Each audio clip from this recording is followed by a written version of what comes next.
Welcome to cricket channels Tamil channel. இந்த வீடியோவில் நம்ம அதை பற்றி பார்க்க போகிறோம் அப்படின்னா நம்மளுடைய ஆர்சிபி வர்சஸ் சிஎஸ்கே ரெண்டு டீமோட பிளேயிங் லெவனை கம்பேர் பண்ணி அவங்களோட ஸ்வாட் அனாலிசிஸ் தான் இந்த வீடியோவில் பார்க்க போகிறோம்.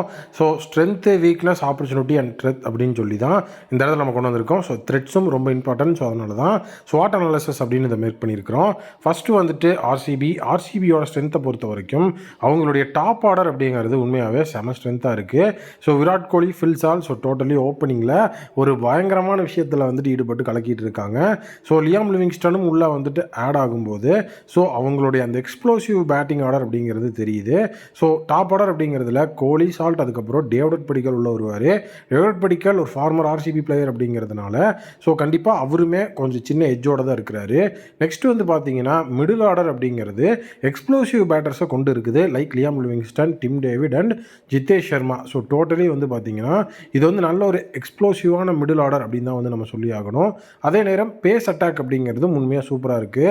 ஏன்னா புவி விளாடுவாரா அப்படிங்கிறது தெரியல. புவி விளாண்டாலும் விளாட்லனாலும் ஹேசலுட், அதுக்கப்புறம் யாஷ் தயால் உண்மையாகவே நல்ல ஒரு எக்ஸ்பீரியன்ஸ்ட், அது மட்டும் இல்லாமல் குவாலிட்டி அப்படிங்கிறதோட அந்த ஒரு நல்ல ஒரு பேஸ் அட்டாக்காக இருக்குது.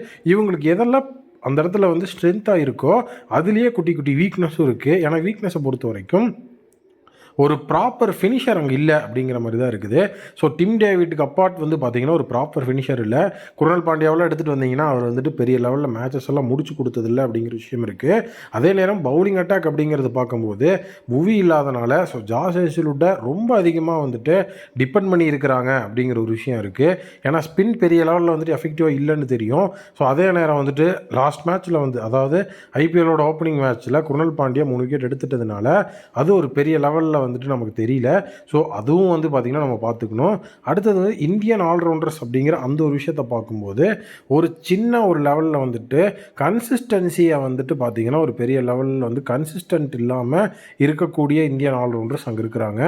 அந்த கன்சிஸ்டன்சி ரொம்ப ஒரு க்ரூவாக இருக்கும்.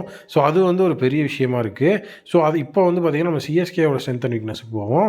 சிஎஸ்கேவை பொறுத்த வரைக்கும் ஒரு பேலன்ஸ்டு ஸ்குவாட் ஒரு எக்ஸ்பீரியன்ஸ்ட் இந்தியன் பிளேயர்ஸோடு இருக்குது.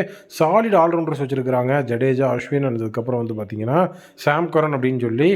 எம்எஸ் டோனி அங்கே இருக்கிறதும் ஒரு பெரிய பாசிட்டிவ் அப்படிங்கிற மாதிரி பேசப்பட்டாலும் ருத்ராஜ் கெய்க்வாத்தோட கரண்ட் ஃபார்ம் உண்மையிலேயே ஒரு பெரிய பாசிட்டிவ். அது ஒரு பெரிய விஷயமா இருக்குது. அவங்களுடைய வீக்னஸ் அப்படின்னு பார்த்தோம் அப்படின்னா எக்ஸ்ப்ளோசிவான அந்த ஒரு ஓவர்சீஸ் பேட்ஸ்மேன் டாப் ஆர்டரில் இல்லை. ரச்சின் ரவீந்திரா இருக்கிறார் அப்படின்னா அவர் ஒரு எக்ஸ்ப்ளோசிவான பேட்ஸ்மேனாக இப்போ வரைக்கும் கிடையாது. அதே நேரம் பார்த்தீங்கன்னா ரச்சின் ரவீந்திரா, தீபக் கூட 2 பேருமே கொஞ்சம் இன்கன்சிஸ்டண்ட்டான பிளேயர்ஸாகவும் இருக்கிறாங்க. அது ஒரு விஷயம் வீக்னஸில் இருக்குது. ஆப்பர்ச்சுனிட்டிஸ் அண்ட் த்ரெட்ஸுக்கு போனோம் அப்படின்னா ஃபஸ்ட்டு லியாம் லிவிங்ஸ்டன் இந்த இடத்துல இந்த சிஎஸ்கே அகேன்ஸ்டான மேட்ச்சில் ஒரு கேம் சேஞ்சிங் ஆல்ரவுண்டராக இருக்கிறதுக்கு நிறைய சான்ஸ் இருக்குது. அதே நேரம் பார்த்தீங்க அப்படின்னா கீழே லோயர் டவுன் த ஆர்டர் அப்படிங்கிற ஒரு விஷயம் இருக்குல்ல, அதாவது நம்ம அந்த ஃபினிஷிங் அப்படிங்கிற அந்த விஷயம் சொல்லியிருக்கிறோம். அந்த ஃபினிஷிங் அப்படிங்கிற விஷயத்தில் பார்த்தீங்கன்னா ஏதாவது ஒரு பிளேயர் கொஞ்சம் பெரிய லெவலில் ஸ்டெப்அப் ஆகிறதுக்கு வாய்ப்பு இருக்குது. இந்தியன் பிளேயர் கண்டிப்பாக ஸ்டெப்அப் ஆவாங்க அப்படிங்கிற மாதிரி சொல்லியிருக்கிறாங்க.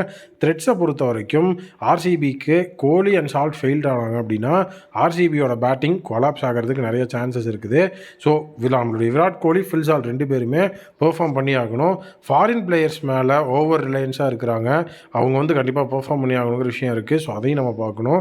அதே சிஎஸ்கேவோட ஆப்பர்ச்சுனிட்டிஸை பொறுத்த வரைக்கும் கண்டிப்பாக ரச்சின் ரவீந்திரா, ராகுல் திரிபதி இவங்க 2 பேர்த்தில் யாராவது ஒருத்தர் பெரிய நாக்கு இந்த மேட்ச்சில் ஆடுறதுக்கு வாய்ப்பு இருக்குது. டாமினேட் பண்ணுவாங்க அப்படிங்கிற விஷயம் இருக்குது. நூர் அகமதோட முஸ்ட்ரி ஸ்பின் பார்த்தீங்கன்னா ஒரு எக்ஸ்பேக்டராக இருக்கிறதுக்கு கண்டிப்பாக சான்ஸ் அதிகமாக இருக்குது ஆர்சிபி. அதை கண்டிப்பாக வீக்காக பார்த்துக்கணும். நெக்ஸ்ட் த்ரெட்ஸை பொறுத்த வரைக்கும் டெத் பவுலிங் பார்த்தீங்கன்னா ஒரு பெரிய லெவல் வீக்னஸோடு தான் இருக்குது. கலீல் அகமத், நேத்தன் எலிஸ் தான் இருக்காங்க. அங்கே ஃபெயில் ஆனாங்கன்னா டெத்தில் ரன்ஸ் லீக் ஆகிறதுக்கு வாய்ப்பு இருக்குது. சிவம் தூபே மேலே தான் மிடில் ஆர்டர் ஹெவியாக ரிலே ஆகிருக்குது. அந்த ஒரு விஷயத்தையும் கண்டிப்பாக நம்ம பார்த்துக்கணும். அதுக்கப்புறம் ஆர்சிபி ஒரு அக்ரெசிவ் பேட்டிங் யூனிட்டு. அதே நேரம் பார்த்திங்க அப்படின்னா ஆல்ரவுண்டர்ஸோட டெப்த் அப்படிங்கிற ஒரு விஷயம் பிரச்சனையாக இருக்குது. சிஎஸ்கே நல்ல ஒரு வெல் பேலன்ஸ்டு டீமாக இருக்காங்க. ஸ்ட்ராங் ஆல்ரவுண்டர்ஸ் அப்படிங்கிறது எக்ஸ்பீரியன்ஸோடு இருக்குது. இந்த மேட்ச் பார்த்திங்க அப்படின்னா ஆர்சிபி டாப் ஆர்டருக்கும் சிஎஸ்கேவோட ஸ்பின்னர்ஸுக்கும் தான் நடக்க போகுது. இதுதான் உண்மையான விஷயம். நீங்கள் என்ன நினைக்கிறீங்க அப்படிங்கிறத கமெண்ட்டில் சொல்லுங்கள்.